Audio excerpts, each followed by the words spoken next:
Buenas noches, esto es Luis Novarecio de Entrevista. Hoy tenemos el gusto de recibir a un historiador, un intelectual, un tipo siempre muy interesante para hablar, que es Felipe Piña.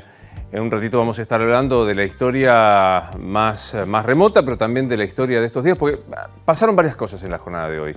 Y me gustaría preguntarle a Felipe, ¿desde cuándo sucede esto? No hay acuerdo con los docentes de la provincia de Buenos Aires. ¿Cuándo fue que los docentes perdieron ese lugar que deben tener, que es el del respeto social, el del reconocimiento económico, y pasamos a exigirles siempre que no pueden hacer otra cosa más que dar clases porque es un apostolado, una suerte de, no sé, de sacerdocio? Bueno, enseguida se lo quiero preguntar, pero lamentablemente la democracia argentina tiene una deuda con los docentes. Después vienen todas las otras discusiones subsiguientes, como perfeccionarse, el tema del ausentismo, pero digo, primero hay que ver qué lugar se les da social y económicamente a los docentes. Primero de los temas. Otro de los temas, y pensaba cuando venía a hacer el programa, y me gustaría contrastarlo mucho con Felipe, que ha estudiado a la historia de nuestros próceres y a la historia argentina, ¿qué pasa con el tema de Facebook? A mí me tiene especialmente atrapado este hecho que va a llevar a Facebook en Londres y en Nueva York, por lo menos, a explicar cómo con los datos tuyos y míos se puede construir la Big Data y no solo saber gustos personales, sino influir, como dijo Hillary Clinton en la última campaña presidencial, para que, según ella, el espionaje ruso haya volcado la elección en favor de Donald Trump. Digo, en la Argentina también hay una discusión que debe darse. Y hoy, si vos viste A24, habrás notado que el fenómeno de Zuckerberg no es una cuestión ajena, sino que aquí en la Argentina el uso de la Big Data también debería ser cuanto menos analizado. Sentada a esta misma mesa en la que va a estar Piña enseguida, Graciela Camaño dijo hace 4 meses: el gobierno argentino es un gran hermano que maneja una cantidad de datos, acordate, la base del ANSES que le fue cedida al Poder Ejecutivo, el tema de Facebook y las redes sociales a las que el gobierno argentino es tan afecto, sobre la que se pone tantísimo apoyo económico sobre Google, sobre Facebook, y construye de alguna manera la posibilidad de saber que cuando se va a tocar el timbre, por ejemplo, no sea una cosa aleatoria, sino absolutamente dirigida por un sistema informático que antes se pensaba, pienso en House of Cards, en grandes estructuras y hoy con estructuras mucho más a la mano. Me sorprendió en esta misma semana el informe de Amnistía Argentina, Amnistía Internacional Argentina, una de las organizaciones en defensa de los derechos humanos más respetadas de todo el planeta, que contó cómo existen ciberpatrullas, patotas cibernéticas, como quieras llamarlas, que se dedican a minar la opinión de algunos comunicadores. Aquí estuvieron 2 de ellos, por ejemplo, Ernesto Tenenbaum y María O'Donnell, cuando disienten con el discurso dominante. También debo decir que me sorprendió mucho haber leído algunos intelectuales cercanos al gobierno. Creo no equivocarme si digo que Juan José Campanella, el director de cine, es uno de los intelectuales más relevantes que tiene el establishment macrista, apoyado abiertamente. Y me sorprendió ver un tuit de Juan José Campanella acusando a Amnistía, yo espero que sea un error de corrector, un error de tipeo, diciendo Amnesia Argentina, por Amnistía Argentina, se acordó ahora recién de las ciberpatotas y no en la década pasada. Es impactante que a veces quienes dicen que quieren salirse de la grieta la fomentan. En lo personal, uno tiene la tranquilidad de que en este programa, en los que hemos trabajado, criticábamos abiertamente cuando Casa Rosada, en manos de Anita Montanaro, una militante de la Cámpora, utilizaba un símbolo de la Argentina para hacer hostigamientos. Ahora, también ahora, si esto sucediera, si el informe de Amnesty Argentina es equivocado, hay que contrarrestarlo con argumentos, no con el desprecio de decir ahora se acordaron y no durante la década kirchnerista. Y un dato más que no quería dejar de mencionar y que ayer hacíamos alusión. Un juez de este país tiene que decidir si el caso de Alfredo Astiz merece la prisión domiciliaria o no. Así funciona el sistema. El servicio penitenciario recomienda que aquellas personas que llegan a una determinada edad o tienen un estado de salud determinado deben salir de la prisión común y corriente, tener prisión domiciliaria con pulsera electrónica y de esta manera conseguir no que se cumpla la pena, sino quitar o hacer lugar en las cárceles porque no las hay. Es así de siniestro. Y el Servicio Penitenciario Federal ha elevado una recomendación de más de 1000 personas en las que equiparó a todos, desde Astiz el Ángel Rubio, aquel que marcó a Azucena Villaflor y provocó su desaparición, estoy hablando de la fundadora de Madres, a una persona que ha cometido un delito común. Y yo no digo que hay delincuentes buenos y delincuentes malos, pero sí el Código Penal tipifica en delitos que son imprescriptibles de lesa humanidad y delitos que sí tienen prescripción, por lo que ha implicado en la historia. Y vuelvo a pensar en Felipe, que ya va a estar charlando con nosotros, para saber qué significa esto, que un juez pueda decidir que Alfredo Astiz, que tiene 67 años, que parece que cursa una enfermedad de cáncer de próstata en estado controlado, puede haberse beneficiado por esto. Primero, decir que el servicio penitenciario se ha defendido diciendo que lo único que eso es cumplir un trámite administrativo. La verdad que pensar que un delincuente de lesa humanidad, de la calaña de Alfredo Astiz, merece un trámite administrativo como cualquier otro, a mí me genera dos cosas. O de una desidia cuasi cómplice, o de una intención de hacer pasar entre tantas cosas el si pasa, pasa, que tantas veces hemos hecho, nada menos que a un delincuente de lesa humanidad. La asepsia, decir que aplicar un trámite burocrático es simplemente hacer esto, esa asepsia administrativa a mí me suena a complicidad. Ojalá que el juez que tiene que decidir lo tome en cuenta. No quiero dejar de mencionar, esta mañana nos tocó, y perdón la autorreferencia, entrevistar a Graciela Fernández Mejide, que contradijo todo lo que estoy diciendo. Y dijo que incluso a los enemigos más acérrimos, es más, la pusimos en esta situación hipotética. ¿Qué pasaría si ella encontrase a quien secuestró y desapareció a Pablo, a su hijo de 17 años, que con 3 otros compañeros fueron secuestrados y nunca más se supo, y le cupiese la posibilidad de la prisión domiciliaria? Y Fernández Mejide dijo textualmente, hay que aplicarla, porque incluso a los que violaron el Estado de Derecho se les debe dar la protección del Estado de Derecho. Yo, frente a Graciela Fernández Mejide y este dolor de una madre que perdió un hijo, me parece que solo debo hacer silencio. Confieso que no me alcanza semejante generosidad o magnanimidad. En cualquier caso, es un tema para discutir y que me parece que forma parte de la historia reciente, junto con los maestros, junto con Facebook y junto con los próceres y los mitos de la Argentina, y para eso nada mejor que recibirlo a Felipe Piña. ¿Qué haces, Felipe? Un gusto verte. Por favor. ¿Todo bien? Todo muy bien. ¿Tenés Facebook? ¿Tenés redes sociales? Sí, claro. Como corresponde. Sí, tengo y le doy mucha bola. ¿Le das bola? Bueno, no, arrancamos. No estoy pendiente, pero básicamente me parece que es una forma de socializar el conocimiento, ¿no? Por lo menos mis redes están destinadas a eso, no hablo de viajé a tal lugar y me pongo la fotito. ¿Fuiste al peluquero? No, o sea, es siempre compartir historia, música. En Facebook tengo 785.000 seguidores.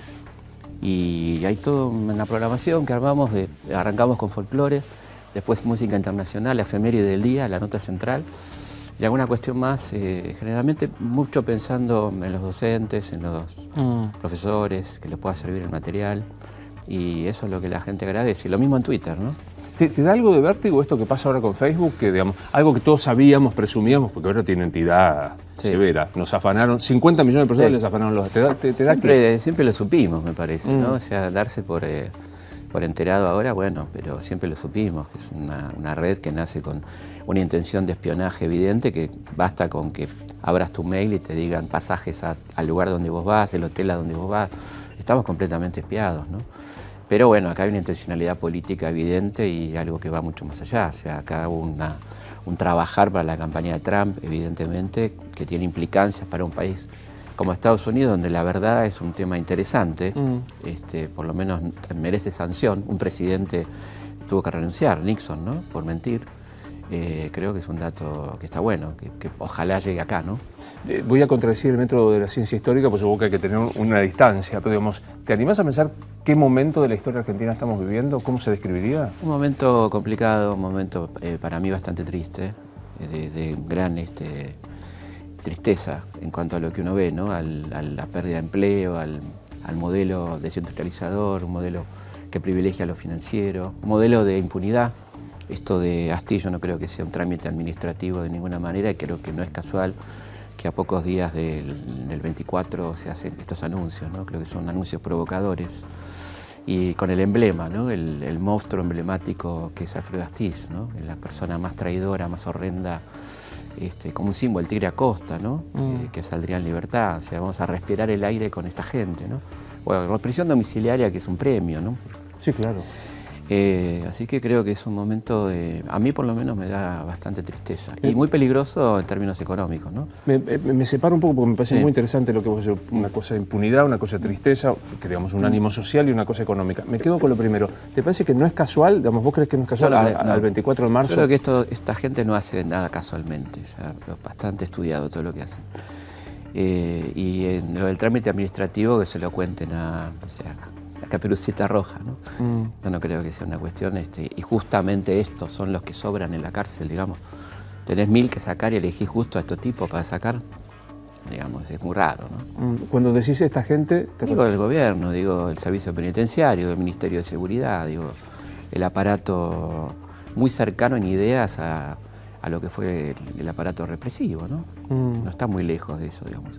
De su forma de pensar, quiero decir, no es que sean lo mismo ni mucho menos, pero hay una cercanía ideológica evidente. La derecha argentina tiene una continuidad que evidentemente este gobierno reproduce, ¿no? Y con cierto orgullo, con cierta cuestión que no le molesta mucho, ¿no? Macri es la derecha.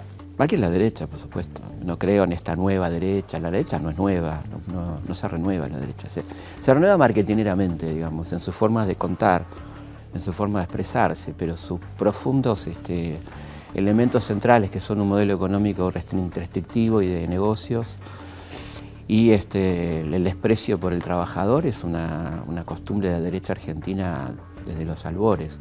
La generación del 80 en adelante, digamos, privilegió los negocios del Estado y un modelo restrictivo en lo político y en lo económico, ¿no? El fraude electoral que restringía la participación política y el modelo agroexportador que restringía la participación en la distribución de ingresos de la sociedad. En un momento fue tanto el ingreso que aún así se hizo reparto, ¿no? Con algunos elementos muy interesantes. Esa generación del 80 que no es toda negativa, tuvo la ley 1420, la ampliación del modelo educativo, cierta preocupación por la infraestructura, ¿no?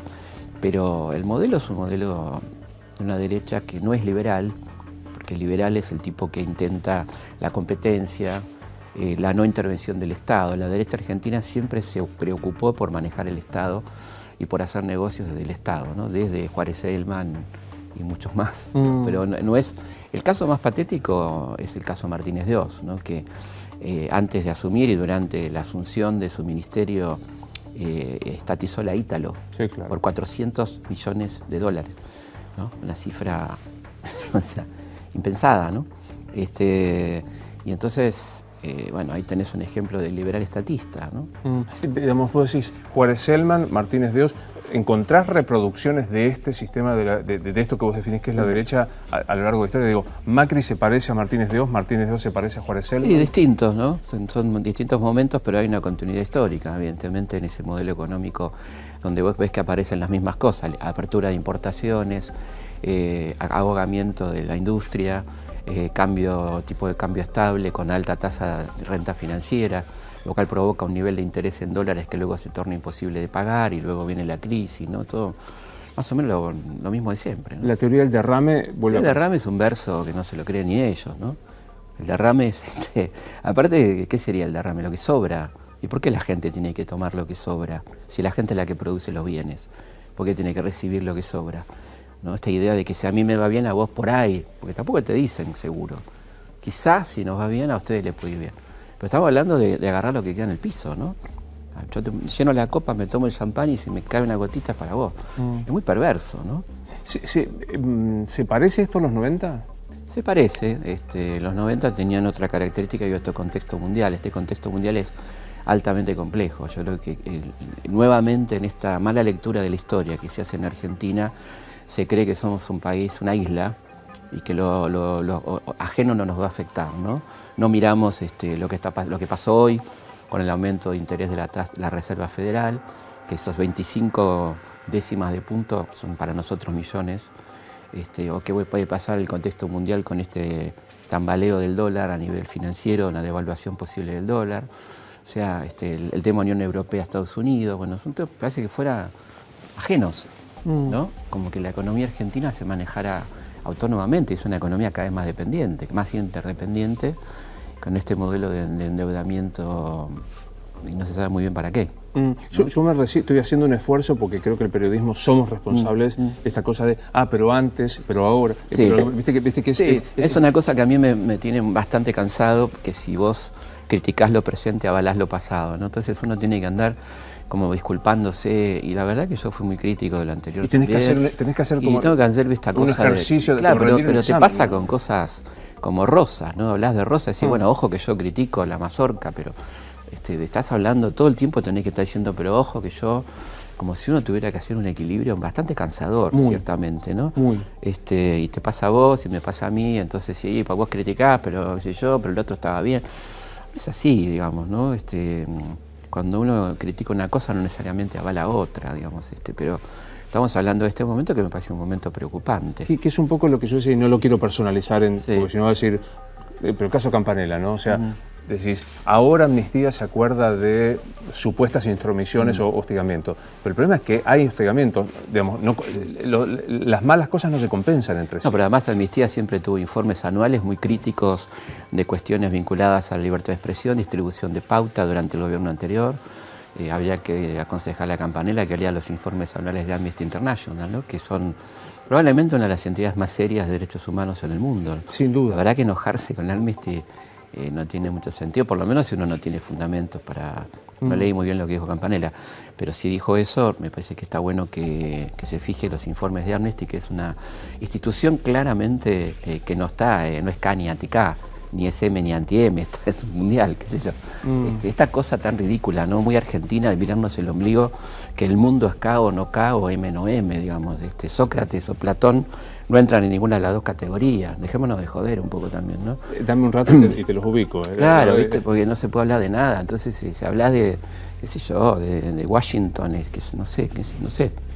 Ya como todo tiene una mirada tan chiquitita, que son dos encuadramientos bastante pequeños en un punto, ¿no? Lo K o lo M, como para meter toda la mentalidad humana dicotómica en esas dos posiciones, en dos letras, digamos, que son simbólicas. Me parece que es muy poco. Ahora, lo que sí es seguro que es cómodo porque te reduce la argumentación. Sí. O sea, sos mi amigo, sos mi enemigo, y podemos girar la mesa, ¿no? Y transforma en una estupidez la vida, ¿no? Porque esta cosa que yo no puedo hablar con vos porque no pensás exactamente como yo, y en esta cosa de descalificación, digamos, es muy distinto que yo te diga no estoy de acuerdo con vos a que te diga estás totalmente equivocado. Yo quién soy para decir estás totalmente equivocado, como te dicen y te descalifican y todo eso, ¿no? Que es un poco de una raíz autoritaria muy fuerte que está presente en nuestra sociedad. Tenemos una educación altamente autoritaria, descalificatoria, permanentemente, que tiene que ver, yo creo, con una cuestión muy fuerte nuestra, que es la envidia y el ego exacerbado, particularmente en las zonas urbanas, ¿no? Estoy hablando del argentino, que no existe para mí el argentino, ¿no? No hay. No existe el argentino, ¿qué es el argentino? ¿Qué sé yo? El argentino es el entrerriano, el jujeño, el cordobés, el mendocino, son todos y ninguno, porque el estereotipo es el porteño, pero ese no es el argentino, es un tipo de argentino. El argentino soberbio, tanguero y melancólico, no, ese es el porteño, no es el jujeño, qué sé yo. Entonces, habría hasta hace poco un manual de primaria que decía la Argentina tiene clima templado. ¿A dónde? ¿Dónde está el clima templado? Claro. Ni siquiera en la pampa húmeda, suponete que hubieran sido muy unitarios, pero ni siquiera la pampa húmeda, ¿no?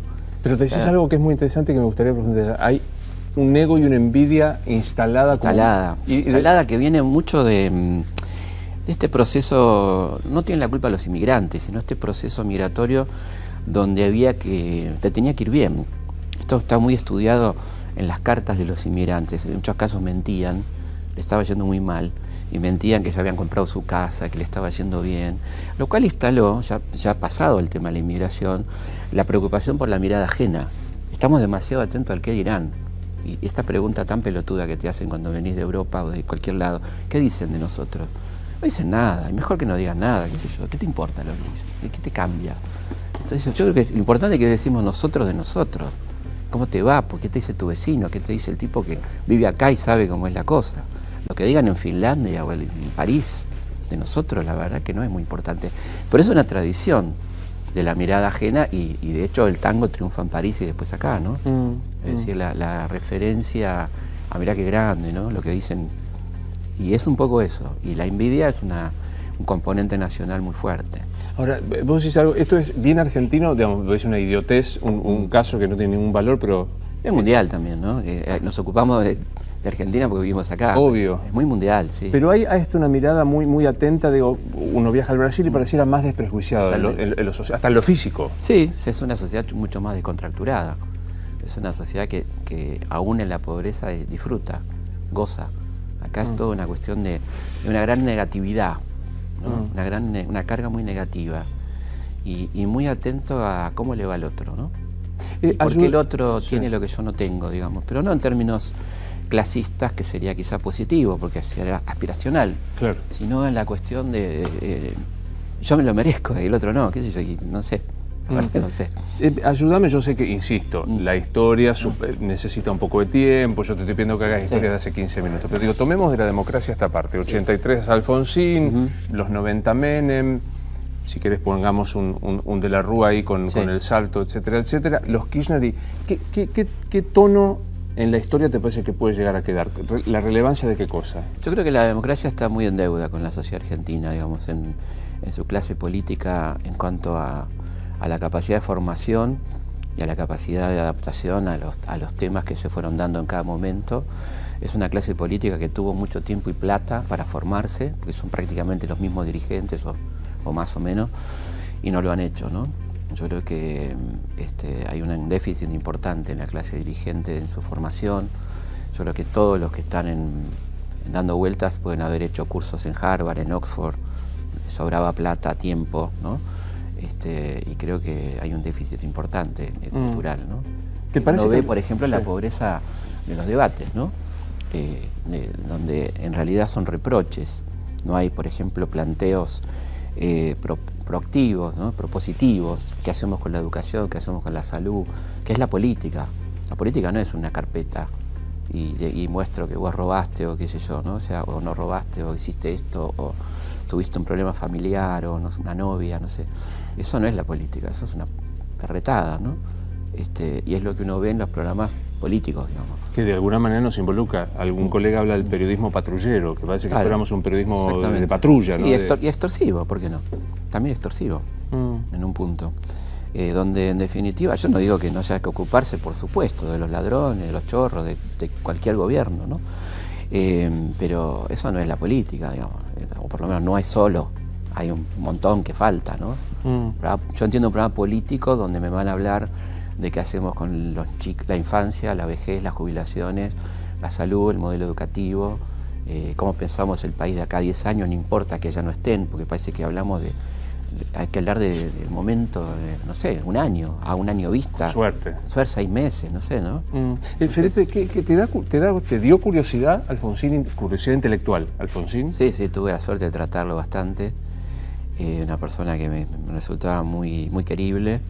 Yo no coincidía con muchas cosas con él, pero era un tipo sumamente interesante, una persona muy afectuosa.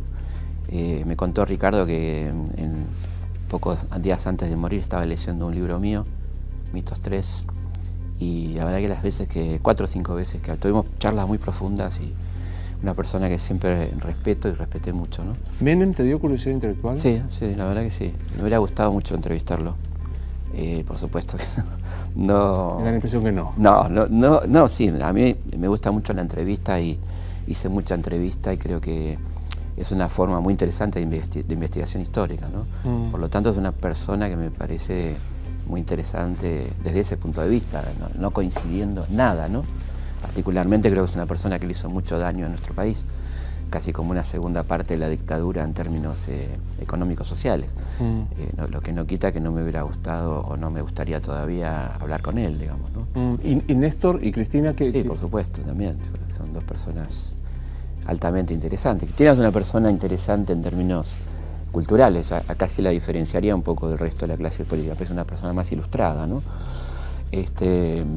Y sí, por supuesto, cómo no. ¿Macri te da curiosidad intelectual? Sí, claro, también. No intelectual, no lo veo como una persona con mucha...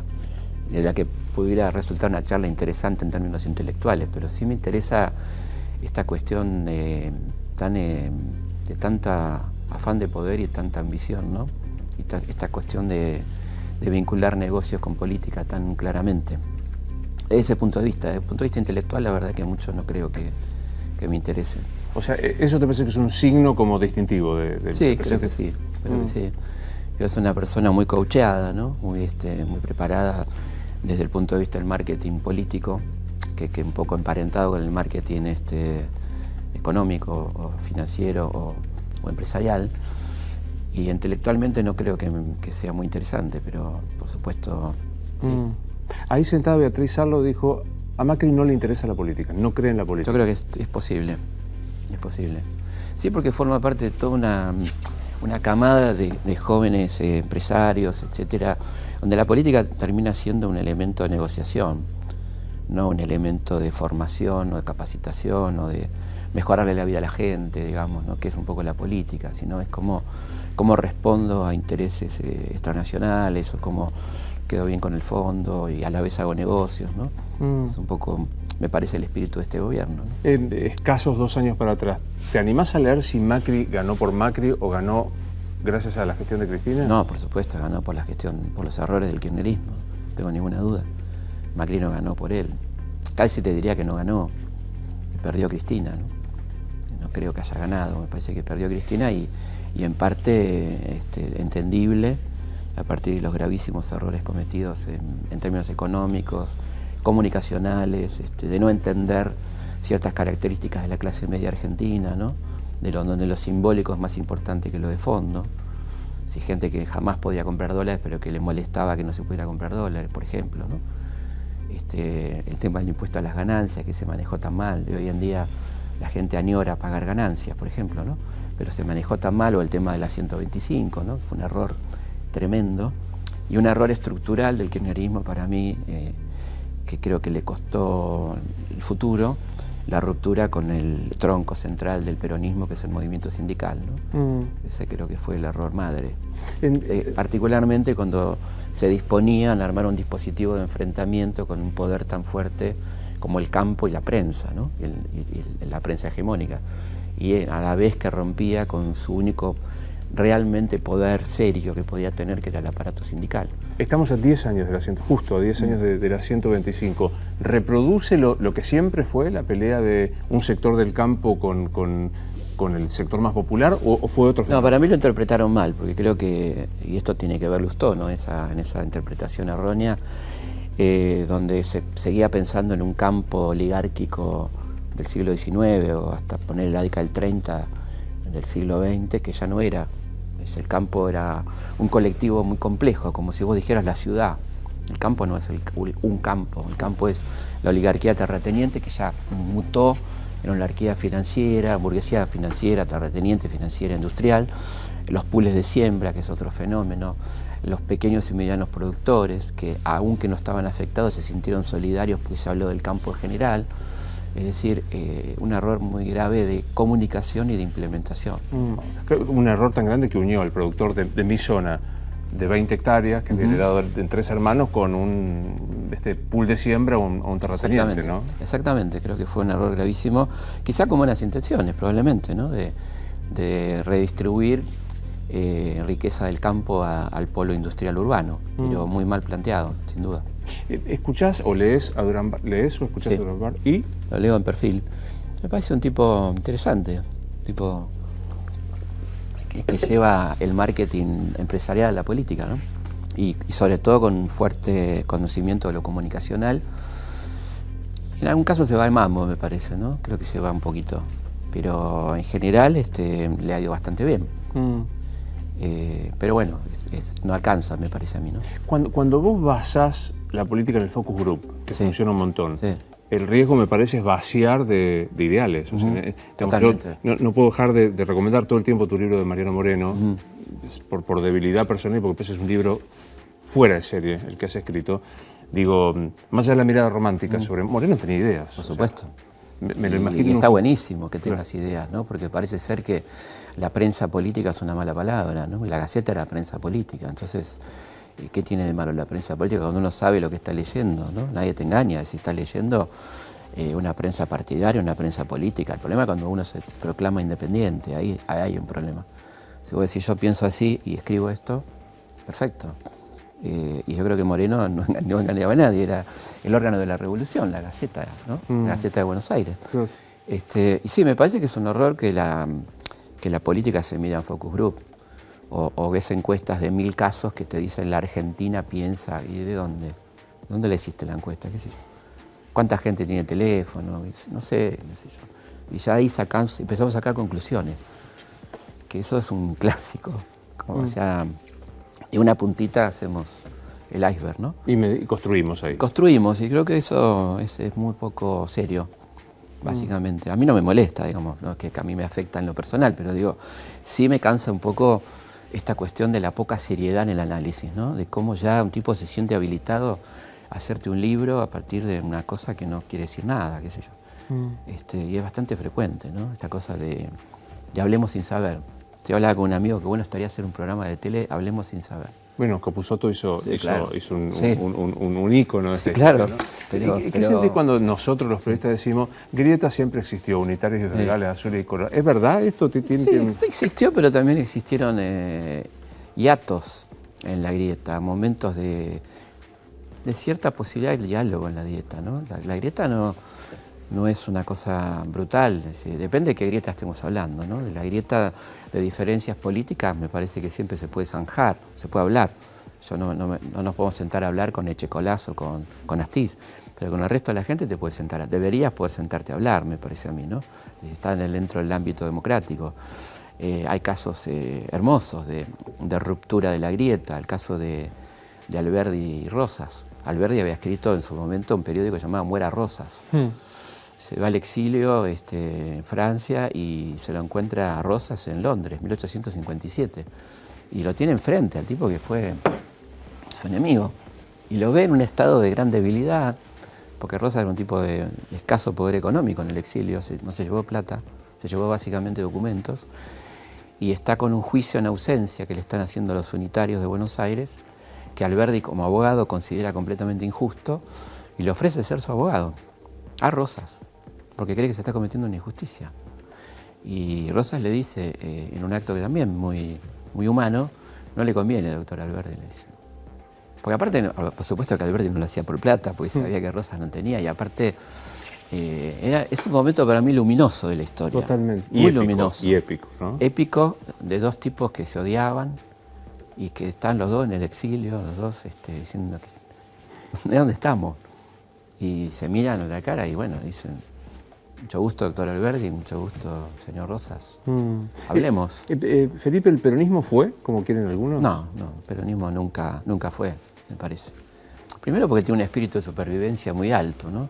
Tiene un gran problema en este momento porque cae en una trampa de formación que es un movimiento de liderazgos. Y su debilidad en este momento consiste en la ausencia de liderazgo. Si no, no tengas duda que este gobierno la estaría pasando muy mal, si hubiera un líder realmente. ¿Hay mucho gorilismo? Digamos, mucho gorilismo. ¿Qué lo contaste? Gorilismo va más allá del peronismo, ¿no? El gorilismo es previo al peronismo. El gorilismo uno lo podría instituir en aquella gente que se siente clase alta y es clase media y que desprecia al negro, al trabajador, al laburante, al que tiene miedo de acercarse, ¿no? Me acuerdo de un hermoso una descripción de esas de Quino extraordinarias que está en la Villa Miseria y hay una barranca y decía esta manía que tiene la clase media de venirse abajo, ¿no? Porque los de abajo están... Y ese es un temor. Entonces esa clase media o parte de esa clase media tiende a asociarse al discurso de arriba más que comprender al de abajo, ¿no? Y a la vez el de abajo se termina asociando al discurso de la clase media también. Es un país muy de clase media. Es un país de clase media. Hoy el peronismo, digamos, el peronismo que me imagino que va a ser muy difícil de teorizar, pero digo, el peronismo que nace de la movilidad social ascendente, sí. ¿Está representado por? No lo sé. La verdad que es un zafarrancho. Creo que está bastante complejo, ¿no? Lo va a hacer porque tiene, insisto, un espíritu de supervivencia y está claro que la única alternancia al macrismo va a ser el peronismo. No hay nada superador o distinto, que sería muy interesante que aparezca, pero no lo hay por el momento. Tiene una responsabilidad histórica, ¿no? Pero no se ve muy claramente por dónde está esa representación. Creo que está en parte en algunos gremios, parte un poco disperso, me parece. ¿Y los gorilas hoy están representados por? Bueno, muy bien representados por este gobierno, o sea, creo que están muy cómodamente representados, ¿no? Me hace decir algo muy claro, yo creo que sí. Creo que hay el gorilismo, y hay un gorilismo que se siente orgulloso del gorilismo, ¿no? Que es un sentimiento casi arcaico, si te pones a pensar, ¿no? Esa mentalidad clasista, esa mentalidad de odio al que labura, o sea, ¿qué es eso en definitiva? Pues va más allá del peronismo, ¿no? No le molestaba el peronismo, le molestaba que el peronismo lo trató muy bien en algún punto económicamente, ¿no? Le fue muy bien a los gorilas económicamente durante el peronismo. Tuvieron que bancarse a los negros, como dicen ellos, a la negrada en Mar del Plata, en las plazas, accediendo a los colegios, a las universidades. Eso es lo que le molestaba, básicamente. Yo te preguntaba, el peronismo fue, y la pregunta me parece que es más interesante, ¿el radicalismo fue? El radicalismo fue, sí, el radicalismo por supuesto fue. Tiene partida de función absolutamente. Sí, firmada por ellos, ¿no? O sea, ¿te parece que fue Gualeguaychú cuando deciden? Sí, yo creo que cuando ellos se incorporan a este movimiento tan extraño, hipotecan el partido, ¿no?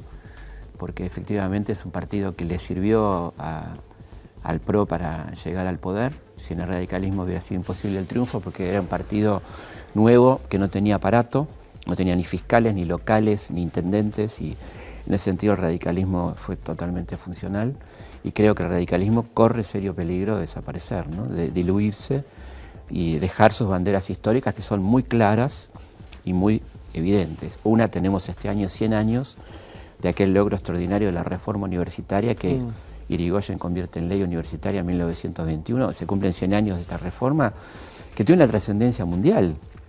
O sea, la reforma de Córdoba tuvo repercusión en Europa, en toda América Latina.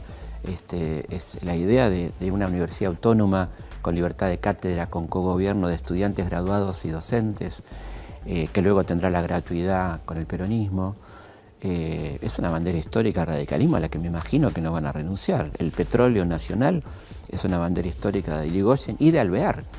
Esto es interesante, porque fíjate que Irigoyen funda YPF con Mosconi cuando se va, en el 22, y Alvear, del sector más galerita o azul del radicalismo, la sostiene y YPF logra su máximo esplendor durante la presidencia de Alvear, ¿no? 1922-1928. Luego vendrá Irigoyen a plantear la nacionalización del petróleo, que es uno de los motivos del golpe de Estado del 30, ¿no? La gratuidad de la enseñanza, la escuela y el hospital público son valores del radicalismo de toda la vida, la justicia independiente, son valores que el radicalismo expuso en sus plataformas electorales, que el doctor Alfonsín expresó muy bien, ¿no? Por lo menos discursivamente, todo lo que lo dejaron en la práctica. Creo que está muy lejos de lo que está pasando hoy. Entonces, Felipe, hoy se está empezando aparentemente a debatir el tema de la despenalización del aborto. Desde, no sé, el primer gobierno patrio de 1810 hasta ahora, ¿nunca se debatió? No se debatió, y recordemos que el divorcio, debatirlo, se tardaron exactamente 100 años, casi 107 años. Alfonsín, ¿no? El primer proyecto que se intentó presentar en la década del 80 del siglo XIX hasta que se logró con Alfonsín en 1987. Con ese ratito me acuerdo que yo por Sí. formación de la Facultad de Derecho, ¿te acuerdas que Perón hace ese ratito un año Claro, y chirolas de exactamente, divorcio? 55. Claro. Sí, un poco básicamente para provocar a la Iglesia, ¿no? Para responderle a la Iglesia que se había convertido en el gran enemigo del peronismo. Entonces Perón le responde con dos leyes muy polémicas, una la legalización de los prostíbulos y la otra la de la ley de divorcio, ¿no? ¿Y esto cómo ves este debate en este momento? ¿Sentís que es un debate de verdad, una cortina de humo? Yo creo que es una cortina de humo que al gobierno no le va a salir bien y que es un debate imprescindible, absolutamente imprescindible. Porque es un tema que el gobierno no maneja, que no cree, no le interesa mucho, pero lo sacó de la galera en buena hora porque es imprescindible el debate, y no creo que le sirva mucho. Yo creo que a veces la gente se olvida de las cortinas de humo, lo poco que duraron en la historia argentina, ¿no? El Mundial mismo, Malvinas, ¿no? Sí, no duran mucho las cortinas de humo, sobre todo cuando hay un trasfondo donde la gente no llega a fin de mes. Entonces a vos te pueden poner el aborto, te pueden poner el debate sobre qué color tiene que tener el zoológico, pero si vos no podés pagar la comida, no, nada lo tapa. Sí, aparte es como una subestimación del instinto de supervivencia. Muy fuerte el instinto de supervivencia, y a un pueblo muy educado en lo que es la precrisis y la crisis, ¿no? Que tiene un instinto bastante claro. Dijiste no le va a salir bien, en el sentido que vos crees que tiene chance de que se apruebe. No, yo creo que por supuesto que tiene chance y además queda instalado como va a quedar instalado como una deuda. La deuda que se le va a acreditar, a debitar el propio gobierno. Si no se aprueba es porque el gobierno no quiere que se apruebe, digamos, ¿no? Entonces se va a hacer medio contradictorio eso, ¿no? Claro. Es muy interesante porque se lanza un debate diciendo, miren qué amplios que soy, pero me ocupo de decir, estamos todos en contra. Claro. Pues salvo algún archipiélago... Bueno, lo cual, como bien decís, suena más a cortina de humo. Pues si yo soy el que abro el debate y al mismo tiempo me opongo, es raro, qué sé yo, no sé. Me quedó claro quién es la derecha. ¿Quién es la izquierda hoy en la Argentina? Y la izquierda es un conglomerado bastante multiforme que tiene muchos problemas para ponerse de acuerdo, donde se prioriza muchas veces el principismo, y cosas que ya están bastante atrasadas, ¿no? Del cuarto congreso, del tercer congreso, de Trotsky o Lenin, que en este contexto distraen bastante y complican mucho, ¿no? Me parece a mí. Tiene como parámetros un poco atrasados. Estaba muy dispersa, me parece, ¿no? En las últimas elecciones fueron varios partidos que sacaron pocos votos. Después, por otro lado, tiene algunos dirigentes altamente interesantes. A mí Miriam Bregman me parece una persona admirable, ¿no? Y muy interesante. Y no entiendo por qué, por ejemplo, fue candidata a concejal y no a diputada, por ejemplo, con la calidad que tiene Miriam, ¿no? Por ejemplo. Y ahí en ese marco la derecha es el gobierno, la izquierda es Bregman. Sí, la izquierda es un poco de más. Caño, que yo Parece que un poco más la izquierda. ¿Y el kirchnerismo dónde queda? Y yo creo que es una parte de esa izquierda que no termina de cuajar, porque tiene a la vez que negociar con un sector históricamente de centro-derecha del peronismo, ¿no? O sea, no puede lanzarse como partido propio porque no le da ni los votos y tiene una gran dificultad de lanzarse como un partido propio, por ejemplo, ¿no? Te lo preguntaba porque estás arrancando un ciclo que tiene que ver con los 200 años del nacimiento de Karl Marx, ¿no? Sí. Que me gustaría que contaras un poco cómo... Sí, bueno, somos muchos. Es una iniciativa del Instituto Goethe que se hace en el Cervantes, donde estamos convocados como, no sé, como 200 intelectuales de todos los pensamientos y es un homenaje a la figura de Marx, digamos, cada uno elegía qué leer o qué tratar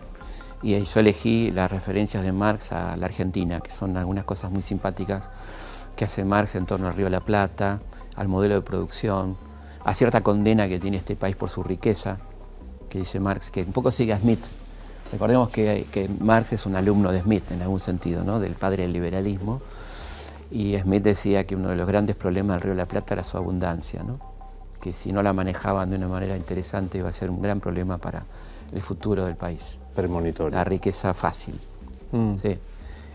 Así que eso va a ser en el Cervantes, creo que dos jornadas. A mí me toca hablar el sábado 7, voy a hablar de eso, de Marx y la Argentina.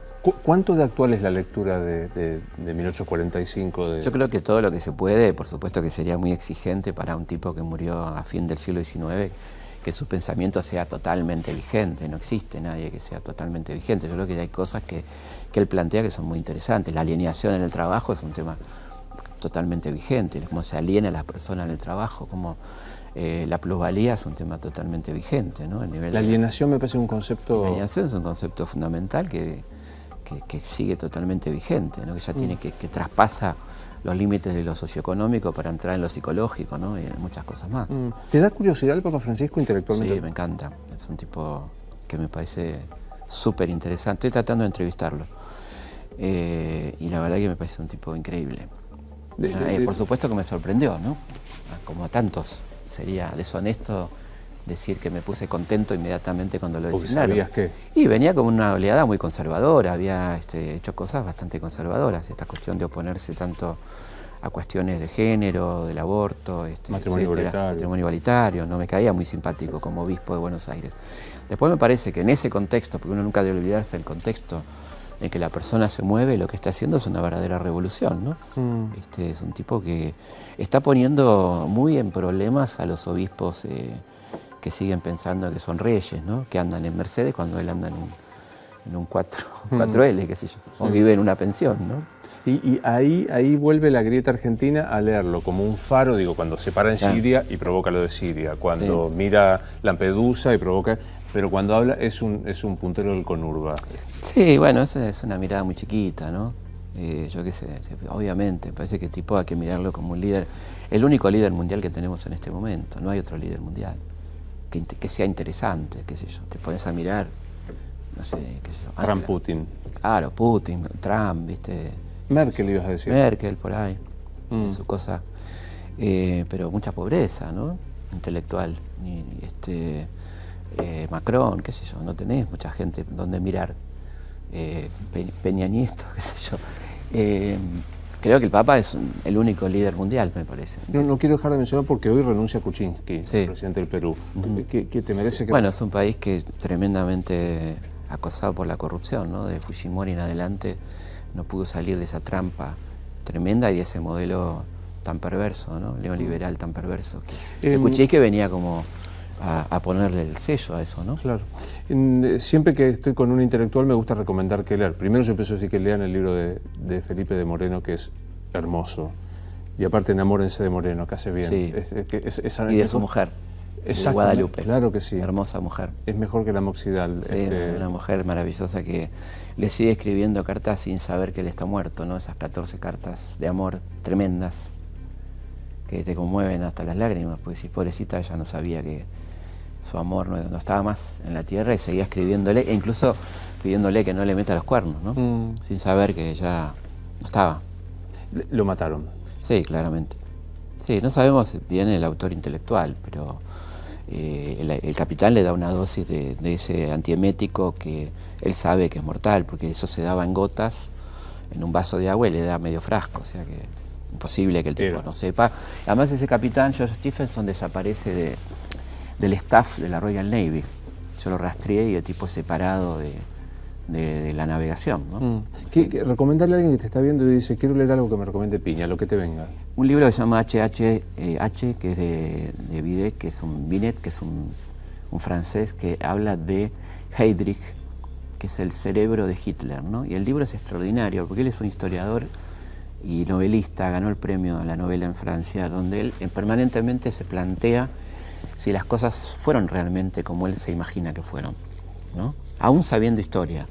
Entonces, permanentemente hay una interpelación al relato histórico que es tremendamente interesante, y la historia es muy potente, que terminó convirtiéndose en la película Operación Antílope, que es el atentado contra uno de los nazis más salvajes que se comete en Checoslovaquia, donde lo matan a este tipo, que era como el gran cerebro de Hitler, y luego las represalias tremendas que toma el nazismo ahí. Pero el libro es delicioso, ¿no? HHH. Sí, está publicado por Seix Barral. Felipe, nos morimos y ¿qué pasa? Y me encantaría que pase algo, que si no tengo idea. Por eso hay que hacer, me parece que hay que hacer mucho acá, hay que hacer mucho bien acá, porque si, me parece que la única forma de supervivencia que yo conozco y puedo dar fe es ser buena gente, ¿no? Que te recuerden bien, digamos, ¿no? A los malos se los olvida rapidísimo, ¿no? Se los putea, qué sé yo, se los putea, pero viste, como una memoria de desprecio, ¿no? Lo que puede ser una energía linda que te traigan si estás en algún lado es la buena onda, ¿no? Lo otro es como, mirá este hijo de puta que se murió, ¿no? Y lo otro es como lo extraño, qué sé yo. Sí. Yo no me acuerdo, una vez lo leí, creo que en un radar o no me acuerdo dónde, esta historia de cómo muere Videla, ¿no? Sentado en el inodoro. Exactamente, como tenía que morir, digamos, ¿no? Sí. Casi literal, sí, no quiero ser grosero, pero... Sí, pero estamos todos pensando lo mismo. Estamos pensando lo mismo. Claro. Tu compañero de banda de rock, Stan River, Darío, que estuvo acá, yo le pregunté qué pasa, nos morimos, ¿qué pasa? Me dijo, nada. Sí. Por eso insistió con esto que vos decías. Si hubiese paraíso, purgatorio o infierno, ¿a dónde vas? No lo sé, no va a depender de mí. Alguien va a decidir. Si existe, alguien va a decidir. Tendría que ver quién está arriba y quién está abajo, no sé, porque depende, ¿viste? ¿Con quién te encontrás? Claro, no vayas a hacer cosas. Claro, depende de quién decidió, quién va arriba y quién va abajo. Totalmente. Así me lo encuentro a Videla arriba. Claro, pues ponele que decidía Monseñor Plaza y me lo encuentro al tipo arriba, qué sé yo, entonces vamos abajo, ¿no? Purgatorio no me gusta, que es un stand-by feo, ¿no? Me suena feo, qué sé yo. Aparte, o sea, que es un invento, el purgatorio, todo es un invento, pero digo, el purgatorio particularmente es un invento que se hizo con la idea de las indulgencias para construir la catedral de San Pedro. O sea, como tipos que eran impresentables, que eran criminales, mucha plata, con la indulgencia, como lo podían mandar al cielo, lo mandaban al purgatorio a la espera del juicio final. Pero si vos revisás el Antiguo y Nuevo Testamento, la palabra purgatorio no la vas a encontrar en ningún lado. Fue como una gran sala de preembarque. Preembarque, exactamente. Son esos inventos como, por ejemplo, la cuestión de que el celibato. El celibato no está en ningún libro sagrado. Tiene que ver con el problema que los obispos tenían hijos y heredaban y se dividía la propiedad eclesiástica. Entonces la Iglesia prohíbe que los curas se casen. Bueno, la próxima seguimos hablando de esto. Me gustó verte. Bueno, a mí también. Un placer. Como siempre. Esto es Luis Novarecio Entrevista. Hasta mañana.